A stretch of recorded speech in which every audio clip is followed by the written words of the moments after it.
Hello everyone, welcome back to our channel. तो कैसे हैं आप लोग? आई होप आप सभी अच्छे होंगे। आज बात कर रहे हैं एल्टी पेडागोगी यूनिट 4 में gender biasness and gender stereotype वाला जो सेशन है, इसको हम बाइलिंगुअल रखेंगे। भले ही आपको हिंदी में दिखा हो, लेकिन बाइलिंगुअल रहेगा सेशन, और पीछे कुछ एमसीक्यू भी होंगे, तो एनालिसिस करिएगा अपने आप को कितना सही हो पा रहा है। बात करते हैं लैंगिक पक्षपात, यानी कि जेंडर जो आपका बायसनेस होता है वो क्या होता है। तो लैंगिक पक्षपात जो होता है बेसिकली उसका मतलब है कि बालक और बालिकाओं के मध्य व्यापक लैंगिक असमानता, यानी कि कहने का मतलब ये है, आप कह सकते हैं एक तरीके से gender differences between boys and girls. जो आप कह सकते हैं कि एक तो फिजिकल डिफरेंसेस होते हैं दोनों में, ठीक है। इस तरीके से जो भी डिफरेंसेस हैं, on the basis of that जो बायसनेस दिखाई जाती है, पक्षपात दिखाया जाता है, उसके बारे में आज हम बात करेंगे, ठीक है। तो बालक तथा बालिकाओं में उनके लिंग के आधार पर भेद करना, यानी कि जेंडर के आधार पे जब हम क्या करते हैं, डिफरेंसेस यूज करने शुरू करते हैं, या फिर आप कहते हो कि जेंडर डिफरेंसेस के बेस में आप क्या करते हैं, डिस्क्रिमिनेट करने लग जाते हैं, एक पक्ष को ज़्यादा आप क्या करने लग जाते हैं, प्रेफरेंस देने लग जाते हैं, जिसके कारण बालिकाओं को समाज में, शिक्षा में तथा पालन पोषण में बालकों को निम्नांतर स्थिति में किया जाता है। मतलब कहने का मतलब ये है कि आप लोगों ने देखा होगा, जिसके कारण क्या, फिर बालकों को प्रेफरेंस दी जाती है, ठीक है। और क्या बोलते हैं, और आपने ध्यान दिया होगा कि बालकों और बालकों की स्थिति में क्या आती है, निरंतर आप देखते होंगे क्या होता है, डिफरेंसेस रहते हैं, बालिकाएं पिछड़ जाती हैं कहीं ना कहीं, ठीक है। क्योंकि आप बालिकाओं को क्या करते हैं, उतना ज़्यादा प्रेफरेंसेस नहीं देते हैं जितना बालक को दिया जाता है। फॉर एग्जाम्पल, आधी रात को लड़का 12-1 बजे भी घर आया तो घर वालों को कोई प्रॉब्लम नहीं रहेगी, लेकिन 5-6 बजे लड़की आपकी क्या चाहिए, घर पे चाहिए उनको, तो लड़के से कोई प्रॉब्लम नहीं रहती उन्हें। ये फॉर एग्जाम्पल मैं आपको एक वो दे रही हूँ, ठीक है। तो ये क्या है, ये लैंगिक असमानता ही तो है एक तरीके की, ठीक है। या एग्जाम्पल नंबर 2, लड़की से कहेंगे तुम कुश्ती नहीं, तुम मत खेलो कुश्ती, लड़के को भेज देंगे। तो ये कुछ रीजंस। तो बालक तथा बालिकाओं में विभेद उनके लिंग के आधार पर किया जाता है। मनुष्य तो आप लोगों को पता ही है, 2 रूपों में जन्म लेता है, या तो स्त्री होगी या पुरुष, है ना। और आप कहेंगे जिससे शुरुआत में क्या, शुरुआत में ही बचपन में ही उसके मन में क्या डाल दिया था कि तुम बालक हो तो तुम ऐसे काम करो, तुम बालिका हो तुम ऐसे काम करो। लड़की क्या करने लगती है, मदर्स को फॉलो करने लगती है, कि मदर जैसा काम कर रही होती है उस उनके अकॉर्डिंग काम करती है, और लड़के फादर के अकॉर्डिंग, है ना। तो बालक तथा बालिका की शारीरिक संरचना में ही विभेद नहीं होता है, लेकिन दोनों की रुचियों, अभिवृत्तियों और क्रियाकलापों में भी भिन्नता पाई जाती है। देखिए, उन दोनों का अपना अपना स्पेसिफिक इंटरेस्ट हो सकता है, एप्टीट्यूड हो सकता है, और उनकी एक्टिविटीज़ क्या हो सकती हैं, एक दूसरे से डिफरेंट हो सकती हैं। लिंग के निर्धारण में लैंगिक मापदंडों का प्रयोग किया जाता है। जैसे कि आप लोगों ने देखा होगा कि ये जो पुरुष गुणसूत्र होते हैं और महिला गुणसूत्र होते हैं, जिसकी वजह से क्या होता है, एक बच्चे का क्या होता है, जन्म होता है ना। बालिकाओं में XY पाया जाता है, जबकि पुरुष में क्या पाया जाता है, आपका और बालिकाएं जो आपकी होती हैं, या कह सकते हैं आप महिलाएं जो होती हैं, उनमें XX पाया जाता है, ठीक है। ये क्रोमोसोम्स होते हैं, जो कि बॉयज़ में XY होते हैं और गर्ल्स में क्या होते हैं, XX होते हैं। फिर भी आप लोगों ने देखा होगा बहुत सारी जगह अभी भी, अब तो फिर भी ये बहुत कम हो गया है, क्योंकि एजुकेशन लेवल बढ़ चुका है सब जगह, लेकिन लोग ऐसा करते हैं कि एक विमेन को क्या ठहराते हैं, जिम्मेदार ठहराते हैं कि तुम्हारी वजह से क्या हुई है, लड़की हुई है। मतलब ये बहुत पुरानी दकियानुसी स्टीरियोटाइप सोच है, जो कहीं ना कहीं आज भी हमें समाज में देखने को मिलती है। अर्थात जब स्त्री पुरुष के गुणसूत्र मिलते हैं तो बालिका और बालक का जन्म होता ही, आप लोगों को पता ही है, ठीक। तो अब देखिए, प्राचीन काल से ही ये अवधारणा प्रचलित रही है कि जीवित पुत्र का मुख देखने मात्र से ही नरक और कई प्रकार के पापों से मुक्ति मिल जाती है। अभी प्राचीन काल से चलती आ रही है कि अगर पुत्र होगा और पुत्र देख लिया आपने अपने जीवन में, तो आपको नरक से मुक्ति मिल जाएगी। तो ये क्या है, सारे स्टीरियोटाइपिंग ही तो है, ये सारे दकियानुसी विचार हैं, ठीक है। और बालिकाओं को प्रत्येक प्रकार से सुरक्षा रखनी पड़ती है। मतलब कुल मिला के ऐसा दिखाते हैं कि मेल डोमिनेंट समाज है, जैसे कि आपने पैट्रियार्की भी पढ़ी होगी, पितृसत्तात्मकता ना। तो अब फेमिनिज्म भी थोड़ा थोड़ा क्या हो रहा है, उसमें भी आवाज़ उठ रही है, तो सारी सारी चीज़ों को क्या कर लाया जा रहा है, एक ही स्तर पे लाने की बात की जा रही है। तो किसी भी प्रकार का किया गया भेदभाव, चाहे वो लिंग के आधार पे हो, चाहे वो संरचना के आधार पे हो, ठीक है, बालक और बालिकाओं में जो विभेदीकरण है वो क्या है, गलत है, ठीक है। तो लैंगिक पक्षपात के प्रकार, हमारे समाज के अंतर्गत अनेक प्रकार के लैंगिक पक्षपात देखने को मिलते हैं।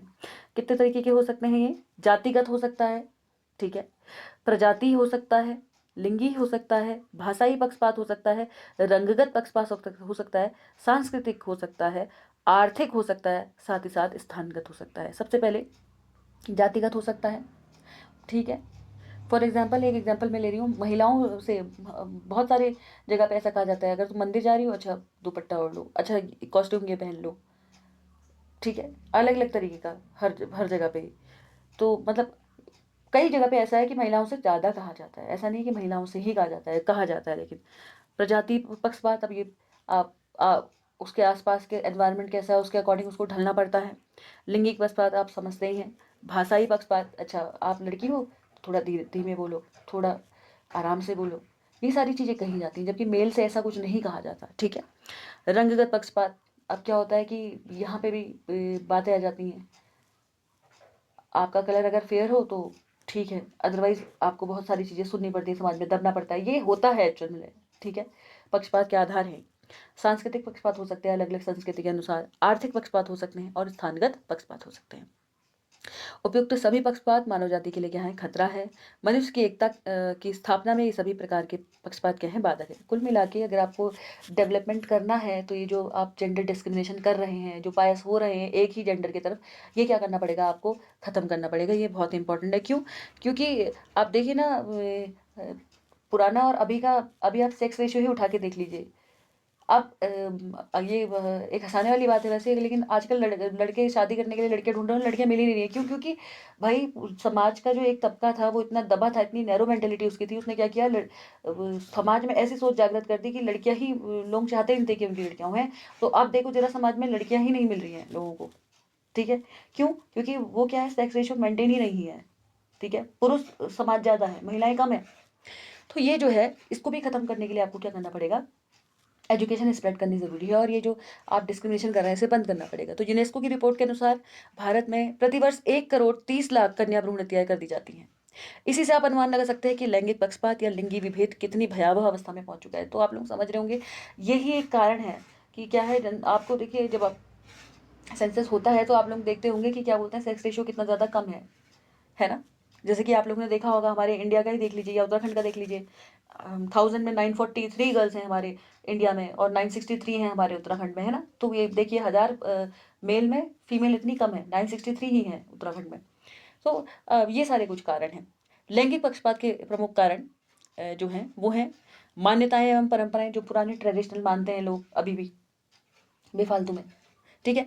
अगला है संकीर्ण विचारधारा। क्या है, लोगों की जो विचारधारा बहुत ही नैरो है, वाइड नहीं सोच सकते हैं, है ना, मतलब बहुत सारे पहलुओं पे।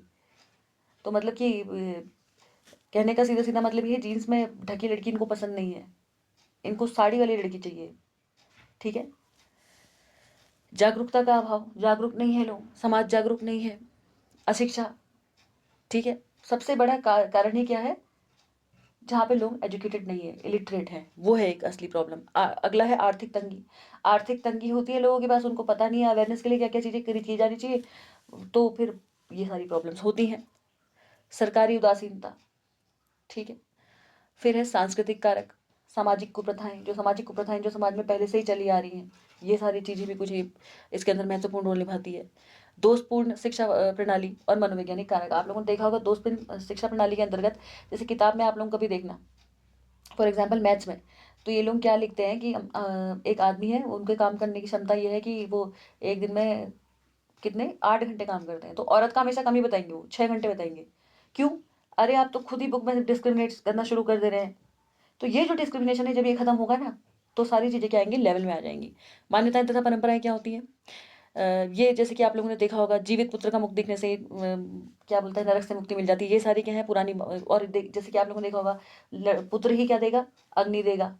जो सावित्रीबाई फुले जी जो थी हमारे फर्स्ट चैप्टर में, उन्होंने क्या करी थी, अपने पति को खुद अग्नि दी थी। उन्होंने इस स्टीरियोटाइपिक को भी छोड़ा था और तोड़ा था, देखिए उस जमाने में।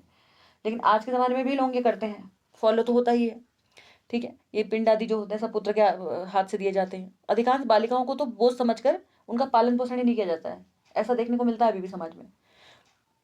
अगला है संकीर्ण विचारधारा। तो लैंगिक पक्षपात का कारण मानव का संकीर्ण विचारधारा भी है। लड़के माता पिता की, लोग क्या सोचते हैं कि हमारे माता पिता का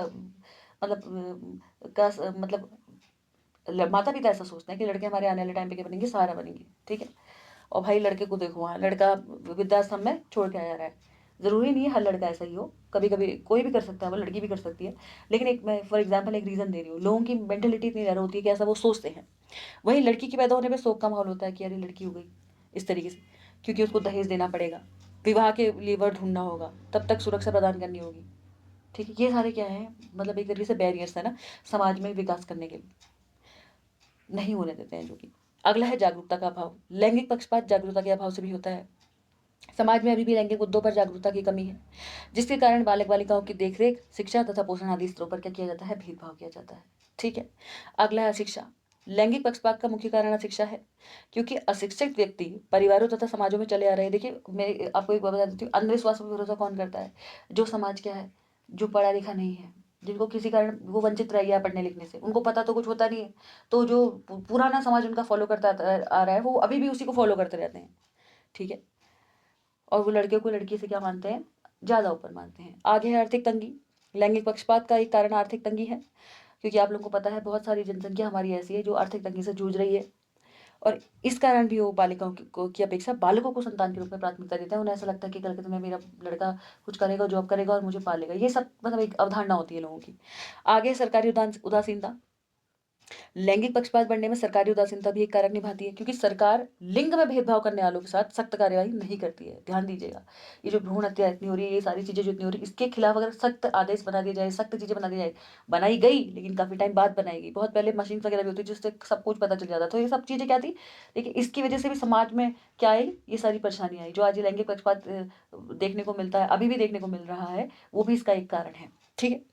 कन्या भ्रूण हत्या वगैरह, ये सारी चीज़ें जो जांच वगैरह कराते हैं लोग निजी उसमें अस्पताल में, अगर इस पर पूर्ण रूप से वो भेद कर दिया जाए तो क्या होगा, समाज विकसित होगा, विकास की ओर बढ़ेगा धीरे धीरे। क्यों? क्योंकि देखिए, सब लड़का हो चाहे लड़की हो, चाहे कोई भी हो, चाहे ट्रांस क्यों ना हो, समाज में अपना क्या देगा, कॉन्ट्रीब्यूशन देगा। अगला है सांस्कृतिक कुप्रथाएं। लैंगिक पक्षपात का एक कारण सांस्कृतिक कुप्रथाएं भी है।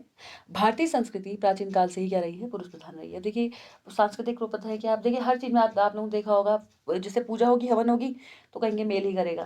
तो ये सारी चीजें क्या, मतलब एक तरीके से कुप्रथाएं ही तो हैं। ठीक है।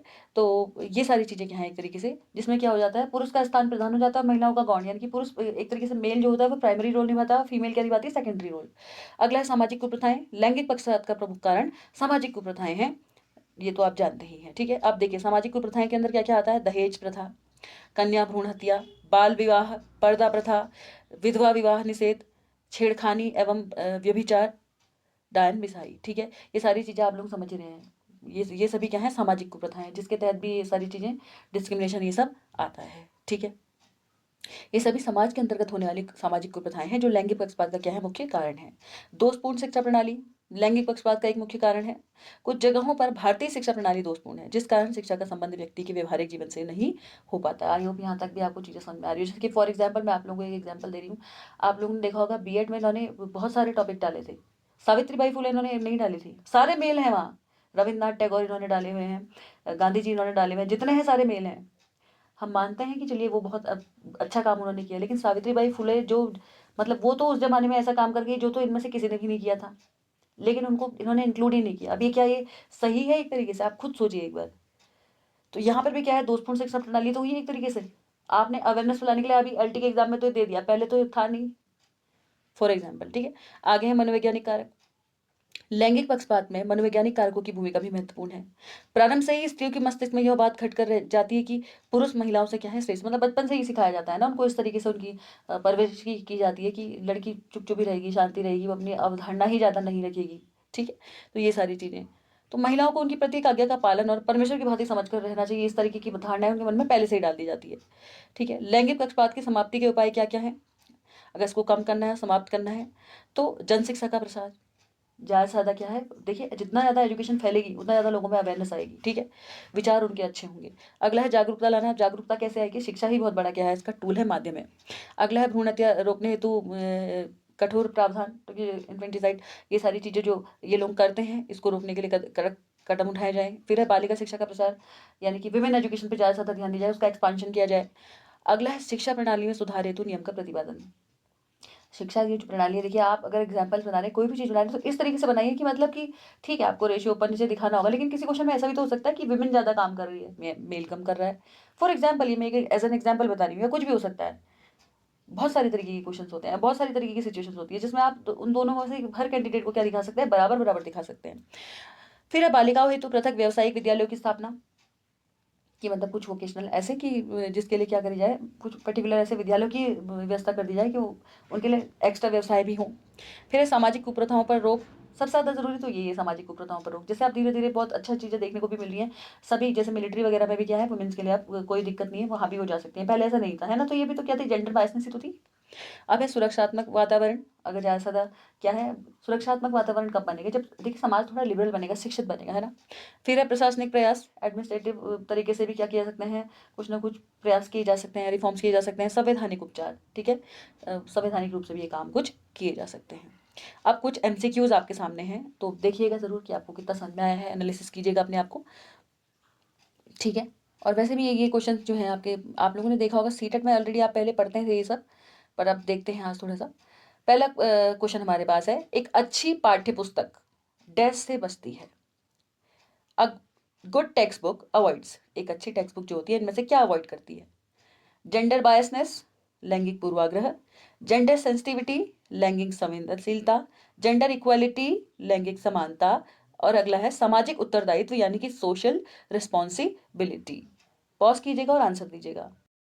तो देखिए पहली बात तो ये कि अगर कोई पाठ्य पुस्तक अच्छी है तो ऑब्वियस सी बात है क्या, वो जेंडर बायसनेस नहीं दिखाएगी, ठीक है। बाकी जेंडर सेंसिटिविटी उसमें होगी, जेंडर इक्वलिटी के बारे में वो बात करेगी, और सामाजिक उत्तरदायित्व तो उसका होता ही है, ठीक है। Option number A will be the right answer. अब नेक्स्ट क्वेश्चन हमारे पास है, राज्य स्तर की एक एकल गायन प्रतियोगिता के लिए विद्यार्थियों को तैयार करते समय विद्यालय लड़कियों को वरीयता देता है, यह दर्शाता है। मतलब the school gives preference to girls while preparing students for a state level solo singing competition, this shows, ठीक है। मतलब कि राज्य स्तरीय एक प्रतियोगिता है और उसमें लड़कियों को ही स्कूल क्या कर रहा है, गायन प्रतियोगिता के लिए तैयार कर रहा है। तो फिर ये क्या दिखाता है, वैश्विक प्रवृत्तियां यानी कि ग्लोबल ट्रेंड्स दिखा रहा है, प्रयोजनात्मक उपागम यानी कि आप एक कह सकते हैं सब्जेक्टिव अप्रोच टू पर्पस दिखा रहा है, लैंगिक पूर्वाग्रह जेंडर बायस दिखा रहा है, या प्रगतिशील चिंतन प्रोग्रेसिव थिंकिंग दिखा रहा है। अब देखिए आप खाली एक गायन की प्रतियोगिता आप खाली लड़कियों को ही चूज कर रहे हैं, लड़कों की तो बात ही नहीं कर रहे हैं, तो ये कहीं ना कहीं जेंडर बायसनेस को दिखा रहा है, ठीक है। ये कोई प्रोग्रेसिव थिंकिंग नहीं है, इसमें कोई भी इंटरनेशनली अप्रोच नहीं है या सब्जेक्टिव अप्रोच नहीं है, ये क्या है, जेंडर बायसनेस है, ठीक है। तो option number C will be the right answer. बढ़ते हैं नेक्स्ट प्रश्न पे, ठीक है। नेक्स्ट प्रश्न हमारे पास है, एक अध्ययन से ज्ञात हुआ कि 1970 से पहले प्रारंभिक कक्षाओं के लिए निर्मित अधिकांश पाठ्य पुस्तकों में स्त्री पाठों की अपेक्षा पुरुष पात्रों से संबंधित कहानियां 4 गुना अधिक होती थी। मतलब ये कह रहा है कि 1970 से पहले देखते थे कि क्या होता था, प्रारंभिक कक्षाओं में जो बच्चों के लिए चीज़ें बनाई जाती थी उसमें पुरुष से रिलेटेड यानी कि मेल से रिलेटेड ही कंटेंट ज़्यादा होता था, फीमेल से रिलेटेड तो होता ही नहीं था भाई, ठीक है, कम होता था। मतलब मेल के लिए मेल का जो कंटेंट होता था फीमेल से 4 गुना ज़्यादा होता था। A study has shown that before 1970, most of the textbooks produced for elementary classes had 4 times more stories involving male characters than female characters. It shows. तो ये भी सीधे सीधे क्या दिखा रहा है, जेंडर बायसनेस दिखा रहा है क्या, जेंडर आइडेंटिटी, जेंडर इक्वलिटी या जेंडर बायसनेस। तो ऑब्वियसली ये भी क्या है, एक जेंडर बायसनेस का ही क्या है, एग्जाम्पल है, ठीक है। जेंडर पक्षपात ये एक तरीके की है, ठीक है। तो आई होप आप लोगों को क्वेश्चन समझ में आ रहा हो। बढ़ते हैं आगे नेक्स्ट क्वेश्चन पे, और नेक्स्ट क्वेश्चन हमारे पास है, प्रायः यह माना जाता है कि आरती जो है शारीरिक क्षमता में कमजोर होती है। It is often believe then Aarti is weak in physical ability. मतलब ये मान रहे हैं कि आरती जो होती है वो क्या होती है, शारीरिक क्षमता उसकी क्या होती है, कमजोर होती है। तो ये क्या है, जेंडर स्टीरियोटाइप्स है, लैंगिक भेदभाव है, जेंडर रोल है, या जेंडर इक्वलिटी है। लैंगिक भेदभाव का मतलब जेंडर बायसनेस से ही है यहाँ पे। तो ये क्या हो जाएगा आपका, ये देखिए एक तरीके का स्टीरियोटाइप है, रूढ़िवादिता है, ठीक है। तो option number A will be the right answer. Next question हमारे पास है, बच्चे डैश को छोड़कर अन्य सभी के द्वारा लिंग भूमिकाएं ग्रहण करते हैं। Children assume gender roles through all other except. अब आपके पास ऑप्शंस हैं, समाजीकरण सोशलाइजेशन, कल्चर, मीडिया, या फिर ट्यूशन। तो इसको छोड़ के सभी जगह वो क्या करते हैं, लिंग की भूमिकाएं अपनी ग्रहण करते हैं। तो इसका आंसर आपका हो जाएगा, देखिए सोशलाइजेशन, कल्चर और मीडिया सभी के थ्रू वो सीखते हैं, जरूरी नहीं है अभी ट्यूशन में ही अपनी लिंग भूमिकाएं ही सीखे। तो ऑप्शन नंबर डी हमारा राइट आंसर हो जाएगा, ठीक है। आई होप आपको दिख भी रहा होगा। बढ़ते हैं नेक्स्ट प्रश्न पे, और अगला प्रश्न हमारे पास है, कक्षा में परिचर्चा के दौरान एक शिक्षक प्रायः लड़कियों की तुलना में लड़कों पर अधिक ध्यान देता है। यह किसका उदाहरण है? During the discussion in class a teacher usually pays more attention to boys than to girls which is an example of this. ठीक है, तो देखिए आप लोगों को नाम से ही पता चल रहा है कि अगर आप एक ही समाज के एक ही तबके पे या एक ही आप कह सकते हैं लिंग पे ज़्यादा ध्यान दे रहे हैं तो आप क्या हैं, बायस्ड हैं, है ना। तो ये जेंडर बायसनेस का क्या हमारा हो जाएगा, एक उदाहरण हो जाएगा। ठीक है, आई होप आप लोगों को चीज़ें समझ में आ रही हूँ। तो बढ़ते हैं नेक्स्ट क्वेश्चन पे। जेंडर बेस्ड क्वेश्चंस पुरुष और महिलाओं की भूमिका का निर्धारण समाज करता है। यह कथन बताता है कि, ध्यान से समझिएगा, gender based questions society determines the roles of man and women. This statement state that जो जेंडर बेस्ड क्वेश्चंस होते हैं वो बताते हैं कि पुरुष और महिलाओं का जो भूमिका होती है समाज में उसका निर्धारण कैसे किया जाएगा। तो ये एक लैंगिकता एवं अंतर्निहित अवतरण है कि सेक्सुअलिटी एंड इम्प्लिसिट डिसेंट। लैंगिकता एक अंतर्ज्ञानी अवतरण है, sexuality is an intuitive expression. लैंगिकता एक आनुवांशिक प्रतिभा है, sexuality is a genetic talent. लैंगिकता एक सामाजिक अवतरण है, sexuality is a social phenomenon. मतलब ये जो आपका कथन था ये किस तरीके की बात को क्या करता है, एक तरीके से बताता है। ठीक है, ये हमसे पूछा था इस क्वेश्चन के अंतर्गत। तो ये क्या बताता है आपका कि लैंगिकता क्या है, एक सोशल फिनोमेनन है, यानी कि क्या है, सामाजिक अवतरण है। क्वेश्चन हमारा क्या था, एक बार फिर से देख लीजिए कि जेंडर बेस्ड क्वेश्चन अगर पुरुष और महिलाओं की भूमिका का निर्धारण करेंगे तो ये इस टाइप का कथन बताता है कि जेंडर क्या है, सोसाइटी के एक तरीके से नॉर्म्स को क्या करेगा, फॉलो करेगा। ठीक है, तो आई होप आप लोगों को चीज़ें ठीक लगी हूँ। अगर अच्छी लगी हूँ तो प्लीज़ लाइक शेयर कमेंट और सब्सक्राइब करिएगा। Thank you.